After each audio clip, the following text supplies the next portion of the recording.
ابلیس اور موت سے بھی گھبرانے کی ضرورت نہیں. ہاں، اور صاحب ہمت کا دین جبر ہے، اور مردوں کا جبر خود کمال قوت ہے.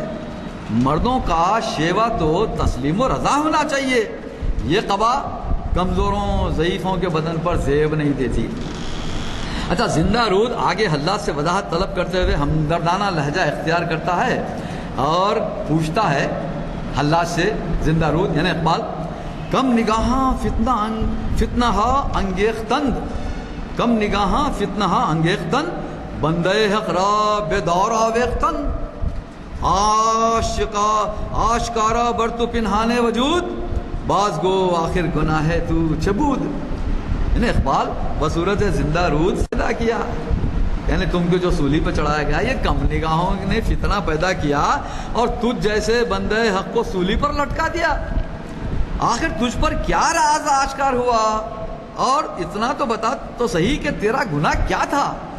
یہ اقبال حلاج سے سوال کر رہے ہیں. اب حلاج وضاحت پیش کرتا ہے. 8-10 شعر ہیں لیکن میں 3 شعر پیش کر رہا ہوں جو میرے موضوع سے متعلق ہیں. 3 شعر. بود اندر سینے من بانگ سور، ملت دیدم کے دارت فسد گھور، منز نور و نار او دادم خبر، بندے محرم گناہ من نگر، آنچ من کردم تو ہم کردی بترس، محشر بر مردہ وردی بترس. حلاج کا جواب ہے، ایک سور میرے سینے میں گونجتا رہا مگر قوم و ملت مجھے درگور کرنے پر آمادہ ہو گئے. ایک سور میرے اندر تھا بھائی، جس کی وجہ سے میں انا الگ کا نعرہ لگاتا رہا، لیکن لوگ سمجھے نہیں، مجھے قوم و ملت نے مجھے زندہ درگور کرنے پر اتاولے ہو گئے. تو میں نے تو اس کے نور و نار کی خبر بھی دی، اس آگہی کا گنہگار ہوں. پھر اقبال کو حلاج متنبہ کرتے ہیں کہ میں نے جو کیا وہ تم بھی قوم و ملت کو بیدار کرنے کے لیے کر رہے ہو، مگر ذرا چوکنے ہو جاؤ کہ تم کہیں تمہارا بھی وہی حشر نہ ہو جو میرا ہو. آخری صفحہ ہے، اپنے موضوع کے اختتام پر آتا ہوں. فلک مشتری پر حلاج سے اقبال کا مکالمہ اس کے لیے صرف نرم گوشہ، اس کے لیے نہ صرف نرم گوشے بلکہ اس کی ہمنوائی کا غماز بھی ہے. اقبال نہ صرف نرم گوشے سے کام لے رہے ہیں بلکہ حلاج کی ہمنوائی بھی کر رہے ہیں. جاوید نامے میں اس کی شمولیت ہی سے یہ مترشح ہے. بھائی جاوید نامے میں اتنی بڑی کتاب ہے نا ان کی، تو اس میں حلاج کو شامل کیا، یہی نرم گوشہ تو ہے نا. حلاج کے ساتھ جاوید نامے میں مزید مکالمہ کرتے ہوئے اقبال اور حلاج کے درمیان بہت سوالات ہیں، وہ بہت ہیں، وہ آگے بہت کچھ سوالات ہیں، وہ مضمون طویل ہو جائے گا، اس کا میں ذکر نہیں کرنا چاہتا. وہ کیونکہ عشق کیا ہے، دیدار خدا کیا ہے، اور نصبر کیا ہے، دنیا پر عشق نقش حق کس طرح ڈالا جائے، یہ سوالات اور اس کے جوابات حلاج کے ہیں، وہ بڑا لمبا موضوع ہے. تو اقبال اب حلاج سے کچھ دیر رکنے کے لیے کہتے ہیں تو حلاج کہتا ہے، اور کچھ دیر رکنے کے لیے کہتے ہیں. اتنے سوالات کرنے کے باوجود کچھ دیر رکنے کو کہتے ہیں حلاج سے. تو حلاج کہتا ہے، با مقام درنمی سازم بس، با مقام درنمی سازم بس، ما سراپا ذوق پروازم بس. یعنی ہم کو کہیں مقام کرنا نہیں بھاتا، ہم تو سراپا ذوق پرواز کے مارے ہوئے ہیں، اب ایک جگہ رکنا اٹھنا نہیں چاہتے. یہ حلاج نے کہا. یعنی اچھا مختصر یہ کہ دیگر صوفیوں کی طرح حلاج بھی اقبال کا ہیرو ہے.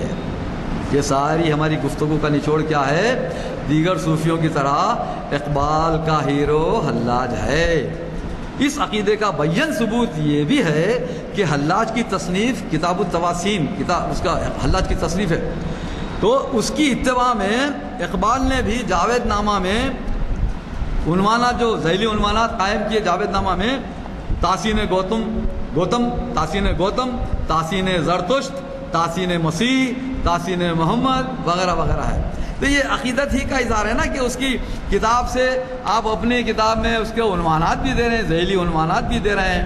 تو یہ بہرحال ہمارا علامہ اقبال کے اشعار کے حوالے سے ہم نے کوشش کی ہے کہ اقبال کی عقیدت حلاج سے بھی دکھائی جائے. وآخر الدعوانا وان الحمدللہ رب العالمین. آج کے خطاب میں بہت سی تحقیقاتی معلومات ہمارے سامنے آئیں.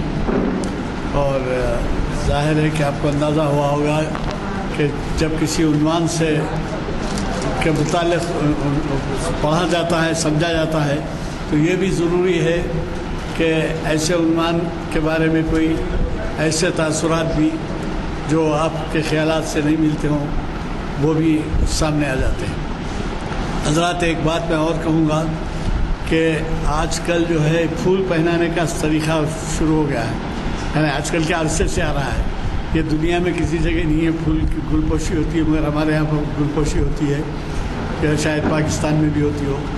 لیکن یہ ہے کہ اگر آپ بجائے کسی حاجی کے گل پوشی کرنے کے اگر یہ کتاب دے دیں ان کو، تو گل پوشی کا جو خرچ آتا ہے اس سے کہیں کتاب یہ کم ہے اس کی ہے۔ اور یہ جو لکھے ہیں دی اسپرٹ بیہائنڈ حج کے تعلق سے، اور یہ جو ہے آپ کے حلقے میں، ہر ایک کے حلقے میں کوئی نہ کوئی قریب عزیز دوست پڑوس کوئی نہ کوئی حج کو جاتا ہے۔ ایک کتاب لیجئے، آج ہمارے درمیان اس کے مصنف موجود ہیں، افتخار حسین صاحب، افتخار JS افتخار، جو بہت بڑے سمجھیے جرنلسٹ ہیں۔ مجھے قوی توقع ہے کہ آپ ایک یا دو کتابیں ضرور لیں گے، اور معمولی اس کا ہدیہ رکھا گیا ہے، رعایتی ہدیہ اس کا 70 روپے ہے، اور لیتے جائیے اور ضرور بضرور اپنے حلقے کے حاجیوں کو دیجیے۔ تو میں اس محفل کے اختتام کا اعلان کرتا ہوں، اور پھر وہی دعا آپ سے خواہش ہے کہ لفٹ کا استعمال کیجیے جمعہ کے دن، اور پھر آج کے محفل کی برخاستگی کا اعلان ہوتا ہے دعا کے لیے۔ بسم اللہ الرحمن الرحیم، الحمد للہ رب العالمین، ربنا آتنا فی الدنیا حسنۃ وفی الآخرۃ حسنۃ وقنا عذاب النار، اللہم انی اسألک من فضلک، اللہم انی اسألک العفو والعافیۃ فی الدنیا والآخرہ، اللہم انی اسألک العفو والعافیۃ فی دینی و دنیا و اہلی و مالی، اللہم استر عوراتی وآمر رواتی، اللہم احفظنی من بین یدی ومن خلفی ومن شمالی ومن فوقی واعوذ بک من عذابۃ یا مقلب القلوب ثبت قلبی علی دینک واتباع رسولک۔ سبحان اللہ، سبحانک رب العزۃ عما یصفون وسلام علی المرسلین والحمد للہ۔